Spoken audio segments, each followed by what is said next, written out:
ரீசெண்டா சைஃப் அலி கானை அவரோட வீட்டிலே வச்சு கத்தியால குத்திட்டாங்கன்னு கேள்விப்பட்டிருந்திருப்பீங்க. 5 நாளோட ஹாஸ்பிட்டல் பில் எவ்வளவு தெரியுமா? 36 லட்சம் ரூபாய். ஆனா அவர் எவ்வளவு பே பண்ணாருன்னு நீங்க தெரிஞ்சுக்கிட்டீங்கன்னா கண்டிப்பா ஷாக் ஆயிடுங்க. டெய்லி இந்த மாதிரி ஃபைனான்ஸ் ரிலேட்டட் டிப்ஸ் தெரிஞ்சுக்கணும்னு நினைச்சீங்கன்னா இப்பவே நான் ஃபாலோ பண்ணிக்கோங்க.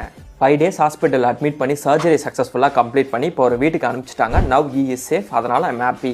Coming back to the topic. இந்த சர்ஜரியோட காஸ்ட் பார்த்தீங்க அப்படின்னா 35.95 lakhs. நம்ம ரவுண்டா 36 lakhsனு வச்சுக்கலாம். அதுக்கு அவர் எவ்வளோ பே பண்ணியிருந்தாரு நீங்க எக்ஸ்பெக்ட் பண்ணீங்கன்னா less than 1 lakh rupees. S, கேட்கவே ஷாக்கிங்காக இருக்குல்ல.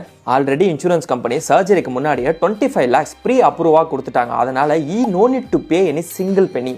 சர்ஜரி முடிஞ்சதுக்கப்புறம் ஹாஸ்பிட்டல் பில் அப்படின்றத சப்மிட் பண்ணுவாங்க. ஸோ இன்சூரன்ஸ் கம்பெனிலேருந்து உங்களுக்கு கிளைம் அப்படின்றத கொடுத்துருவாங்க. ஸோ அதனால் இந்த 36 லட்ச ரூபாயில் அவர் ஏதாவது பே பண்ணணுமான்னு கேட்டிங்கன்னா கண்டிப்பாக ரொம்ப மினிமலாக தான் இருக்கும். சைஃப் அலி கானோட நெட்வொர்த் என்ன தெரியுமா? 1300 கோடி. அவருக்கு இந்த 35 லட்ச ரூபான்றது பே பண்ண முடியாதா? ரொம்ப சின்ன காசு தானே. பட் ஆனால் எப்படி ஸ்மார்ட்டாக அவங்க ஹெல்த் இன்சூரன்ஸ் எடுத்து வச்சிருக்காங்க பார்த்தீங்களா? That's why rich gets richer. நம்ம தான் ஹெல்த் இன்சூரன்ஸ்க்கு ஸ்பெண்ட் பண்ணுறத வேஸ்ட்டுன்னு நினச்சிக்கிட்டு அசால்ட்டாக விட்டுறோம். பட் அது எவ்வளோ இம்பார்ட்டன்ட்னு இந்த இன்சிடென்ட்லேருந்து நமக்கு தெரிஞ்சிருக்கும். இதை பற்றி நீங்கள் என்ன நினைக்கிறீங்கன்னு மறக்காம கீழே கமெண்ட்ல சொல்லிட்டு இந்த வீடியோவை உங்கள் ஃப்ரெண்ட்ஸ் அண்ட் ஃபேமிலிக்கு ஷேர் பண்ணிடுங்க.